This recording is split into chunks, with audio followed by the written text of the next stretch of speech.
What's up, everybody? Thank you for clicking on this video and hopefully watching. Your support means a lot to me. I really appreciate it. Anyways, I'm just going to get a little bit into my background and my training, and then we're going to go into this week of training. So I am 23 years old. My name is Dan Bernarelli.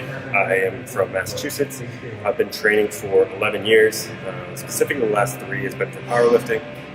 The first 9 years was kind of a little bit more random, more for hypertrophy. I have done everything wrong in the books until 3 years I got more of an evidence-based approach, and now I track my training volume, track my calories, and have everything basically set.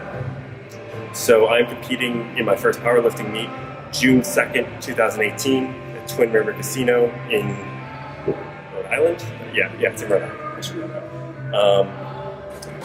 But anyways, I'm 6 weeks and 1 day out.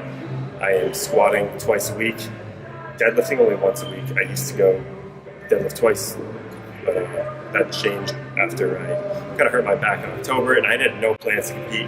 I had been training like a powerlifter for the past 2 to 3 years, though. I'm going to be like very average. We'll see.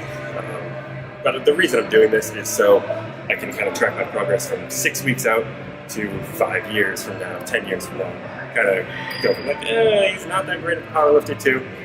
He's decent, and it stays relative because everyone gets stronger and the whole competition gets stronger, especially as powerlifting becomes more popular. It's gonna be harder, but whatever, it's kind of fun, and it'll be fun to show progression too, because that's kind of what it's all about. So if you like the video, hit like, and if you don't, tell me you hate it, and I'll come back in the comments and say what's up. So I'm just going to do a quick voiceover in order of when I performed each movement, and this is squats. So this felt pretty good, actually all week for the most part. I'll get into kind of later, working on actually cutting my depth, because I was going to the point where it was just too deep than necessary, and as Mike said, my friend Mike Niad, you don't get extra points for going deeper. So I decided to cut my depth a little bit, just go below parallel.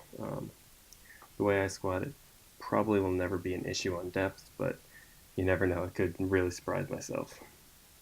So this week I did 7,500 pounds of volume.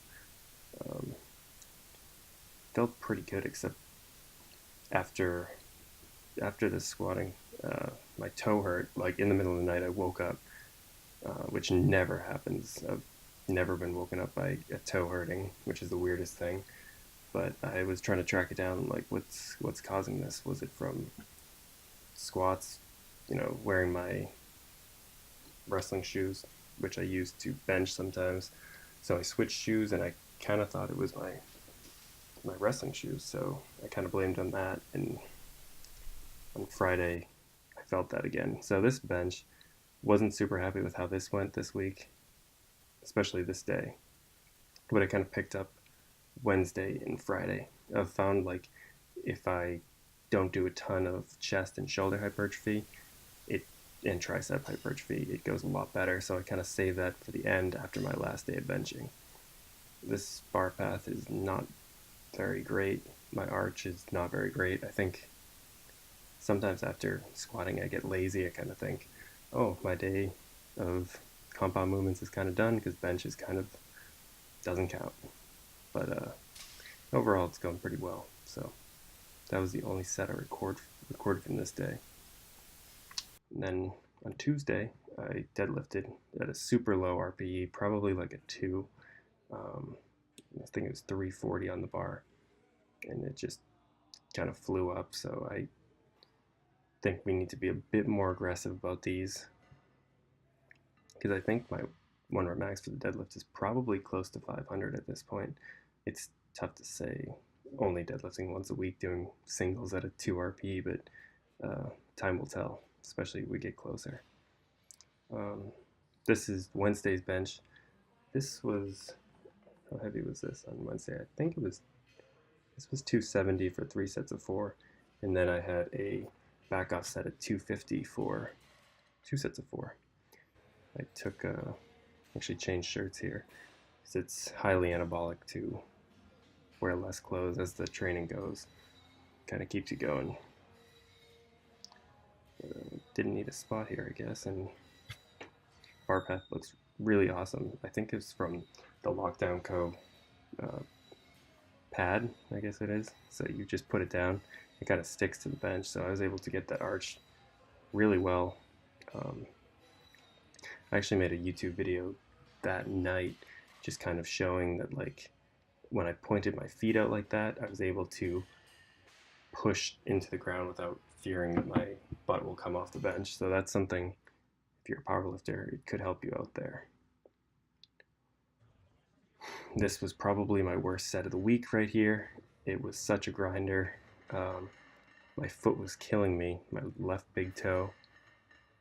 315 for a double, and I almost didn't make this one. I mean, it just went so slow. I mean, you can tell I'm laughing as I look at the camera and ask him what's going on. So I changed my shoes to Jordans. Sneakerheads are going to kill me right now. I have no clue what this Jordan is, but I think it's kind of rare. I think it might be a 3 or a 4, if that's even a thing. I don't know. I don't even think Jordans are relevant anymore, but that's kind of besides the point. I think people like Adidas and Nike. But this was a drop-off set at 280, I believe, and it just felt so much better than the last set. And here's my bench, which I was really happy with. This was at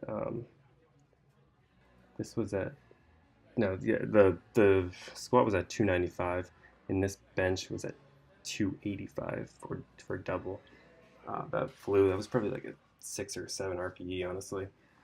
So that's kind of my week of training. I hope you enjoyed watching this, and I hope I provided some value of some sort, whether it be entertaining or you saw me do something and said, oh, I could probably do that. So I hope you enjoy this B-roll of me doing curls right now, and I will talk to you later. If you liked the video, again, hit like. If not, that's all right. If you have any questions, please ask me in the comments, and I will be happy to answer them.